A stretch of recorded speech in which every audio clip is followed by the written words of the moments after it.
Hello friends, I hope you all are doing good. Once again, I Pragya Sekhri welcomes you to my channel Maestro Study Lab. Friends, today I am going to share the important notes of B.Ed first year. In this video, we will discuss about first unit of philosophical and sociological perspectives of education, whose code is E102. So, let's get started. तो अब हम बात करते हैं objective of philosophy की। Basically philosophy का मतलब होता है थॉट्स, मीन्स जितने भी फिलोसफर्स हैं वो किसी भी टॉपिक पर हमारे साथ अपने थॉट्स, अपनी फिलॉसफी को शेयर करते हैं, किसी भी टॉपिक की गहराई तक जाते हैं कि ये ऐसा क्यों हुआ है, इसके पीछे क्या रीज़न है, ये सब वो हमारे साथ शेयर करते हैं। There are two types of philosophy, Indian philosophy and western philosophy. Indian philosophy के भी टू पार्ट्स हैं, थीस्ट एंड एथीस्ट। थीस्ट का मतलब होता है आस्तिक, मतलब जो भगवान में विश्वास रखता है, एंड अथीस्ट का मतलब होता है नास्तिक, मतलब जो भगवान में विश्वास नहीं रखता। थीस्ट में आता है हमारा शत दर्शन। हमारे 6 शत दर्शन है जिसका एक्सप्लेनेशन आगे गिवन है नोट्स में। अथीस्ट के अंदर आता है जैन, बौद्ध एंड चरवाक। जैन के जो गुरु हैं वो हैं महावीर स्वामी, एंड बौद्ध धर्म के जो गुरु हैं वो हैं गौतम बुद्ध। बेसिकली जो वेस्टर्न फिलॉसफी होती है वो इस बात पर चर्चा करती है कि हमें हमारी लाइफ किस तरह से जीनी चाहिए, एंड जो इंडियन फिलॉसफी है वो इस बात पर जिक्र करती है कि हमारे जन्म लेने से पहले और हमारे मरने के बाद हमारे साथ क्या होता है। Now let's discuss unit first, which is education and knowledge. तो what is education? Education क्या है? Education is learning, मतलब कि किसी भी चीज़ को सीखना ही education कहलाता है। यहाँ पर आपको 3 definitions given है, according to Swami Vivekananda, according to Aristotle and according to Herbert Spencer। तो इन 3 definitions में हमें education का proper meaning बताया हुआ है। Next is nature of education. यहाँ पर 6 पॉइंट्स गिवन है नेचर के। अगर आप इनका एक्सप्लेनेशन चाहते हैं तो आप मुझे कमेंट बॉक्स में बता सकते हैं, मैं इन सभी पॉइंट्स का एक्सप्लेनेशन आपको प्रोवाइड करवा दूंगी। नाउ नेक्स्ट इज टाइप्स और modes of education. So first point है फॉर्मल एजुकेशन। जैसे कि नाम से ही पता लगता है, फॉर्मल एजुकेशन का मतलब होता है कि जो आपको सिस्टमेटिक तरीके से एजुकेशन दी जाती है, जैसे स्कूल्स में, कॉलेज में, यूनिवर्सिटीज़ में, क्योंकि वहाँ पर आपका एक proper syllabus, curriculum, time table follow किया जाता है, तो इसे हम बोलते हैं formal education.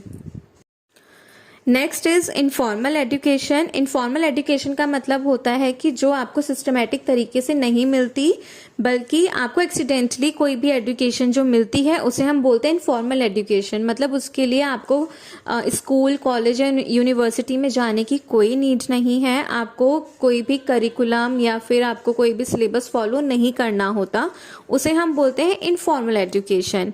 And next is non formal education.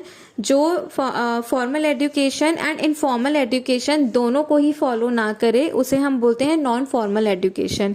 मतलब कि ना ही तो वो आपको सिस्टमैटिकली मिलती है एंड ना ही वो आपको एक्सीडेंटली मिल रही है, तो उसे हम बोलते हैं non formal education. Next point is purpose of education और इट्स फंक्शंस। एजुकेशन का पर्पस क्या है, जो आपको शिक्षा दी जाती है उसका उद्देश्य क्या है।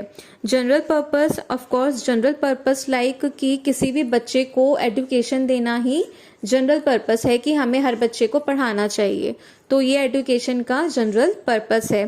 स्पेसिफिक पर्पस क्या हुआ? स्पेसिफिक पर्पस लाइक आप जो भी पढ़ाई कर रहे हो वो आप किसी स्पेसिफिक रीजन की वजह से कर रहे हो, जैसे आप बीएड कर रहे हो तो इसके पीछे एक स्पेसिफिक पर्पस है कि आप टीचर बनना चाहते हो, राइट?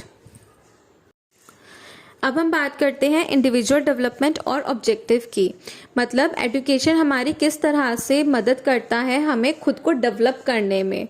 लाइक हमारा फिजिकल डेवलपमेंट होता है, मेंटल डेवलपमेंट होता है, मोरल डेवलपमेंट होता है, कल्चरल एंड स्पिरिचुअल डेवलपमेंट भी होता है, जिससे हम सोसाइटी में खुद को प्रूव कर सकते हैं, right?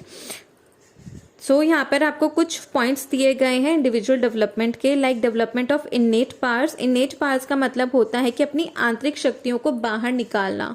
Right. Next is satisfaction of needs, मतलब कि जो भी आपकी बेसिक नीड्स हैं, फूड, क्लोथ्स एंड शेल्टर, अगर आप प्रॉपर तरीके से एजुकेटेड होंगे, अगर आपने अच्छे से एजुकेशन ली है तो आप अपनी बेसिक नीड्स को पूरा कर सकते हैं। Next, development of personality which shows in habits, means आपकी पर्सनालिटी डेवलप होती है, वो आपकी हैबिट्स में दिखता है, राइट, कि आप किस तरह से रह रहे हैं, आप किस तरह से खा पी रहे हैं, आप किस तरह से बिहेव कर रहे हैं, तो इससे आपकी पर्सनालिटी का पता चलता है। Next, development of character means what is right and what is wrong. आपका कैरेक्टर इतना डेवलप हो जाता है, आप इतने ज्यादा कॉन्फिडेंट हो जाते हैं कि आप ये चीज अच्छे से समझ सकते हैं that what is right and what is wrong.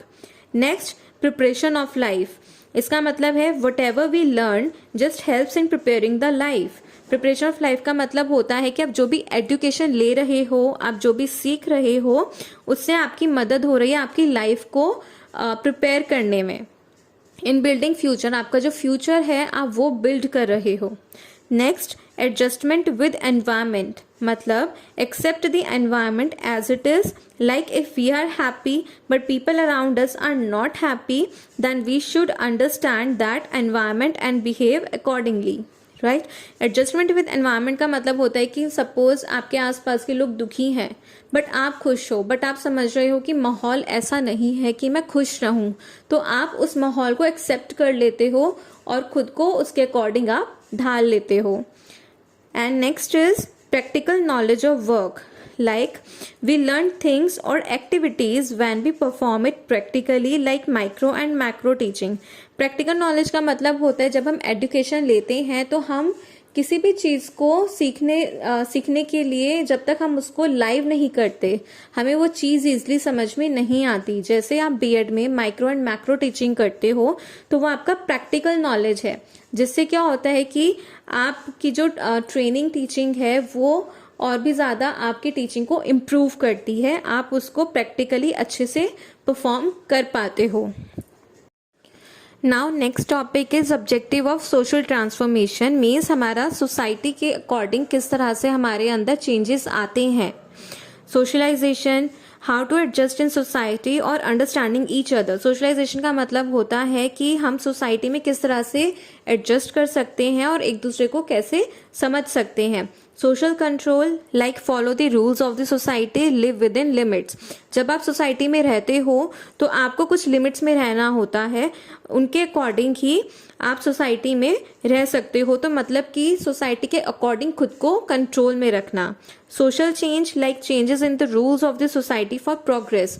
जो आपकी लिमिट्स है सोसाइटी में, जो भी आपके रूल्स बनाए गए हैं, अगर आपको लगता है कि सोसाइटी के इम्प्रूवमेंट के लिए या आपकी कंट्री के इम्प्रूवमेंट के लिए उसमें कुछ चेंजेस लाने की ज़रूरत है, प्रोग्रेस के लिए कुछ चेंजेस लाने की ज़रूरत है, तो वो चेंजेस भी आप एजुकेशन के थ्रू ला सकते हो। Transmission of cultural heritage, education helps in knowing our culture और इट्स हिस्ट्री। जब आप एजुकेशन लेते हो तो आपको अपने कल्चर का, आपको अपनी हिस्ट्री का पता चलता है कि हम कहाँ से किस किस दौर से गुजरते हुए हमें ये लाइफ मिली है।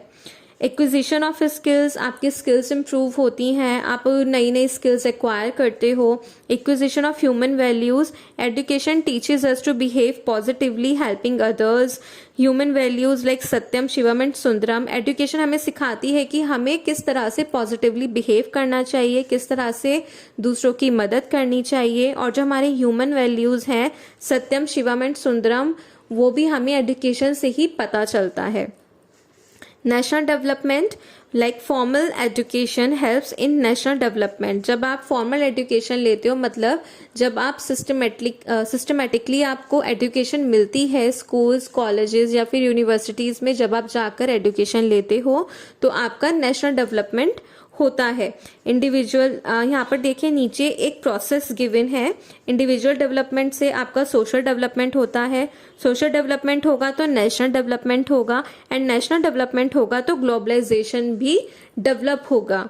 सो एजुकेशन हमारा ग्लोबल डेवलपमेंट के लिए बहुत यूजफुल है, हमारी मदद करता है कि हम किस तरह से खुद को डेवलप करते हुए अपने नेशन को डेवलप कर सकते हैं। तो इस पेज पर आप देखेंगे कि मैंने कुछ सेल्फ नोट्स बनाए हैं, मीन्स मैंने लाइब्रेरी में जो भी अच्छी बुक्स अवेलेबल थी मैंने उनमें से कुछ अच्छे टॉपिक्स जो मुझे लगे मैंने वो यहाँ पर नोट डाउन किए हैं, जो मुझे लगा कि एग्जाम में मदद कर सकते हैं. So there is a difference between old concept of education and modern concept of education. यहाँ पर इन दोनों में डिफरेंस बताया हुआ है. एंड नीचे एक फ्लो चार्ट भी है छोटा सा, जहाँ पे बताया गया है factors affecting educational AIIMS. Means ऐसे कौन से फैक्टर्स हैं जो हमारे एजुकेशनल एम्स को इफेक्ट करते हैं, like political um, political, geographical, economic, philosophical, religious, sociological and cultural. ऐसे फैक्टर्स हैं जो हमारे एजुकेशन को इफेक्ट करते हैं. एंड यहाँ पर है मीनिंग ऑफ एजुकेशन. वैसे तो मैंने अभी आपको एजुकेशन के नोट्स आप सबके साथ शेयर किए ही हैं, वो नोट्स टीचर ने लिखवाए हैं and these are self made notes जो मैंने लाइब्रेरी की बुक से खुद लिखे हैं. सो यहाँ पर भी एक छोटा सा चार्ट बनाया हुआ है जहाँ पर एजुकेशन को 3 पार्ट्स में डिराइव किया हुआ है कि एजुकेशन 3 लैटिन वर्ड से मिलकर बना है. Educare, educare, educo. So these are the 3 Latin words जिससे एजुकेशन टर्म को डिराइव किया गया है. यहाँ पर इन तीनों लैटिन वर्ड्स के मीनिंग भी बताए गए हैं. सो आई थिंक आपको इनसे काफ़ी हद तक अपने एग्जाम की प्रिपरेशन के लिए हेल्प मिल सकती है. तो अभी हमने एजुकेशन के बारे में बात की है. हम जितने भी अभी तक टॉपिक्स और पॉइंट्स डिस्कस किए हैं वो एजुकेशन पर थे. Now our next topic is knowledge. So सबसे पहले हम आते हैं meaning and ways of knowledge. तो नॉलेज का मतलब होता है अंडरस्टैंडिंग. जैसे एजुकेशन का मतलब था लर्निंग, कि किसी भी चीज़ को सीखना ही एजुकेशन है. एंड नॉलेज का मतलब होता है अंडरस्टैंडिंग, कि किसी भी चीज़ को समझना ही नॉलेज है. When we understand any content or matter, then this understanding is called knowledge. जब भी हम किसी भी कंटेंट को या किसी भी बात को समझते हैं तो उसे ही नॉलेज बोलते हैं.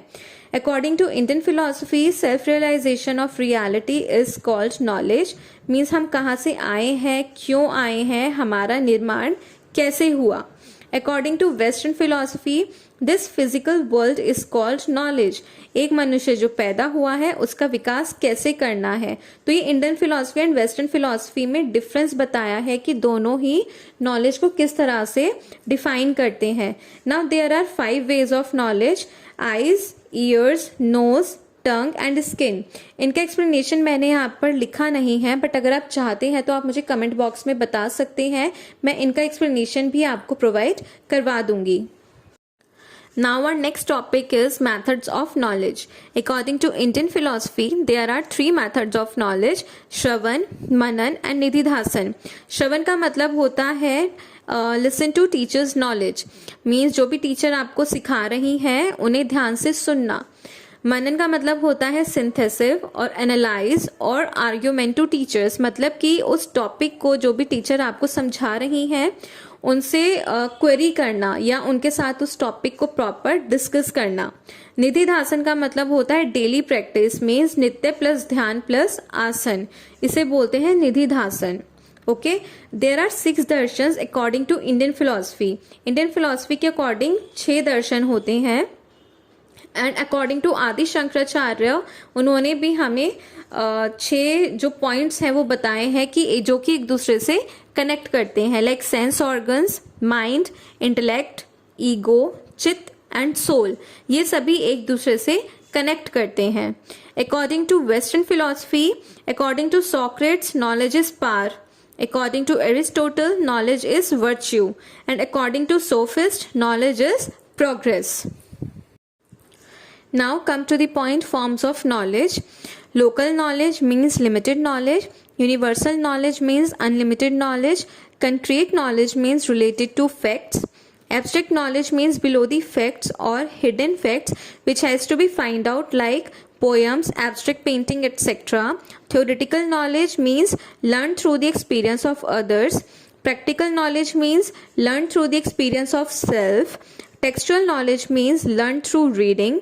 Contextual knowledge means learned through understanding after reading.